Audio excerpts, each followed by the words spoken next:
आपल्यापैकी भरपूर जण असे आहेत की ज्यांना उपवास केला की उपवासाच्या दिवशी साबुदाणा खाल्ला की त्रास होतो आणि काही खाल्लंच नाही की दुसऱ्या दिवशी ॲसिडिटी होते। त्यामुळे बरेच जण उपवासाच्या दिवशी हलका आहार घ्यायचं ठरवतात आणि हलका आहार म्हटलं की बराई म्हणजेच भगरीपासून बनवलेले पदार्थ आपण खातो। पण भगरीचा भात किंवा भगरीपासून बनवलेले धिरडे तुम्ही नेहमी खातालाय आणि तुम्हाला यावेळी काहीतरी वेगळं खायचंय तर तुम्ही अशी ही मऊ लुसलुशीत उपवासाची आंबोळी एकदा नक्की बनवून बघा। ही आंबोळी जर तुम्ही सकाळी बनवली तर अगदी संध्याकाळपर्यंत छान मऊ लुसलुशीत राहते, अजिबात वातड होत नाही किंवा कडक होत नाही। नमस्कार मंडळी, मराठी अन्नपूर्णा डिलाईट्सच्या आणखी एका नवीन रेसिपीमध्ये तुम्हा सगळ्यांचं पुन्हा एकदा खूप खूप मनापासून स्वागत। उपवासाच्या आंबोळीसाठी आपल्याला भगर आणि साबुदाणा लागणार आहे।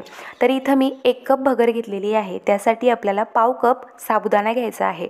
तुम्ही हे सगळं प्रमाण एका मोठ्या वाटीच्या मदतीने सुद्धा मोजून घेऊ शकता। सांगितलेल्या प्रमाणामध्ये जवळपास 8 ते 9 मीडियम आकाराच्या आंबोळ्या तयार होतात। यामध्ये पाणी टाकून हे दोन्हीही स्वच्छ धुवून घेतलं की पुन्हा यामध्ये आपल्याला पाणी टाकायचं आहे। आता यावरती झाकण ठेवू आणि भगर आणि साबुदाणा आपल्याला भिजू द्यायचा आहे। तुमच्याकडे जर वेळ असेल तर तुम्ही हे रात्रभर भिजू देऊ शकता। वेळ कमी असेल तर 2.5 ते 3 तासानंतर साबुदाणा चेक करून बघा। साबुदाण्याचं जर पीठ झालं की तुम्ही लगेच हे दोन्हीही मिक्सरला वाटून घेऊ शकता। भगर आणि साबुदाणा दोन्हीही व्यवस्थित भिजलेले आहेत। आता सर्वात आधी हा साबुदाणा आपण मिक्सरच्या भांड्यामध्ये काढून घेऊ। त्यानंतर यामध्ये आपल्याला अर्धा कप दही घालायचं आहे। तर दही शक्यतो ताजं वापरा किंवा मग जास्त आंबट नसेल याची काळजी घ्या। आता हे दोन्हीही आपल्याला मिक्सरला बारीक वाटून घ्यायचं आहे। तर चेक करून बघूया, साबुदाणा आणि दह्याची छान पेस्ट तयार झालेली आहे। आता ही एका भांड्यामध्ये काढून घेऊया आणि त्यानंतर आपल्याला भगर वाटून घ्यायची आहे। तर भगर भिजू घातल्यानंतरचं हे जे पाणी आहे ते मी काढून टाकलेलं नाही आहे, कारण हेच पाणी आपण भगर वाटताना थोडं थोडं वापरणार आहोत। आता मिक्सरच्या भांड्यामध्ये भगर टाकली की यातलं थोडंसं पाणी टाकून घेऊ आणि भगरसुद्धा चांगली बारीक वाटून घेऊया।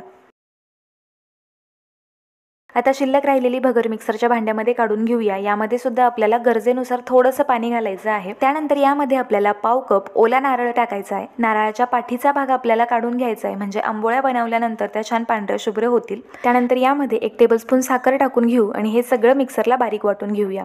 सगळे पदार्थ वाटून झाले की तयार झालेलं बॅटर आपल्याला एकाच दिशेने फिरवत व्यवस्थित मिक्स करून घ्यायचं आहे। त्यानंतर यावरती झाकण ठेवू आणि हे बॅटर थोडा वेळ बाजूला ठेवूया। तोपर्यंत आपण उपवासासाठीची बटाट्याची चटणी किंवा सुकी भाजी तयार करून घेऊ। बटाट्याच्या चटणीसाठी आपल्याला 4 ते 5 मीडियम आकाराचे बटाटे उकडून घ्यायचे आहेत। त्यानंतर त्याच्या अशा पद्धतीने बारीक फोडी करून घ्या। त्यानंतर पाव कप भाजलेले शेंगादाणे, यामध्ये 7 ते 8 हिरव्या मिरच्या आणि 1 इंच आलं टाकून असं जाडसर मिक्सरला वाटून घ्यायचं आहे। आल्याचे बारीक बारीक तुकडे करा किंवा मग तुम्ही किसून वापरलं तरी सुद्धा चालेल। चटणीसाठी कढाईमध्ये मी 2 टेबलस्पून तूप घेतलंय। तुपाऐवजी तुम्ही तेल सुद्धा वापरू शकता। यामध्ये तयार केलेलं वाटण टाकून घेऊया। चवीपुरतं मीठ टाकून घेऊ आणि 1 ते 1.5 मिनिटांसाठी हे वाटण व्यवस्थित परतून घ्यायचं आहे। वाटण परतलं की यामध्ये बटाट्याच्या फोडी टाकून घेऊया। वाटण आणि बटाट्याच्या फोडी मिक्स करत 1 ते 1.5 मिनिट परतून झाल्या की यावरती आपल्याला झाकण ठेवायचं आहे। 2 मिनिटांसाठी ही भाजी वाफवून झाली की यावरचं झाकण काढून घेऊया आणि यावरती थोडासा मी किसलेला ओला नारळ टाकलेला आहे। व्यवस्थित मिक्स करून घेऊया आणि गॅसची फ्लेम बंद करूया। तर अशी ही अगदी झटपट तयार होणारी बटाट्याची चटणी किंवा उपवासाची सुकी भाजी तयार आहे। भाजी तयार आहे। आता आंबोळ्या बनवून घेऊया। तर या बॅटरमध्ये आपल्याला अगदी थोडासा म्हणजे पाव टीस्पूनच्या अंदाजानं इथं मी बेकिंग सोडा घातलाय। यामध्ये चवीपुरतं मीठ टाकून घेऊ आणि हे बॅटर व्यवस्थित मिक्स करून घ्यायचं आहे। तर कन्सिस्टन्सी तुम्ही बघू शकता, डोशाच्या बॅटरपेक्षा थोडंसं पातळ बॅटर आपल्याला लागणार आहे। त्यानंतर गॅसवर मी पॅन ठेवलाय। पॅनला आपल्याला थोडंसं तूप लावून घ्यायचं आहे। नंतर यावरती बॅटर टाकून घेऊया। तर एका वाटीमध्ये मी हे बॅटर घेतलंय आणि अशा पद्धतीने पसरवून आपल्याला हे बॅटर टाकायचं आहे, कारण शक्यतो आंबोळीचं बॅटर हे नेहमीच्या डोसे किंवा धिरड्यांच्या बॅटरसारखं चमच्यानं पसरवलं जात नाही। त्यामुळे अशा पद्धतीने वाटीनं थोडंसं फिरवून बॅटर टाकलं की आंबोळीला गोल आकार येतो आणि शिवाय बॅटर एकाच जागेवर राहून आंबोळी जास्त जाड होत नाही। झाकण ठेवल्यानंतर गॅसची फ्लेम लो करायची आणि आंबोळीच्या वरचा बॅटर जोपर्यंत कोरडं होत नाही तोपर्यंत हे झाकण आपल्याला असंच ठेवायचं आहे। त्यानंतर यावरती थोडंसं साजूक तूप टाकून घ्यायचं आहे आणि अगदी 10 ते 15 सेकंदासाठी आंबोळी दुसऱ्या बाजूनं पलटून घेऊया।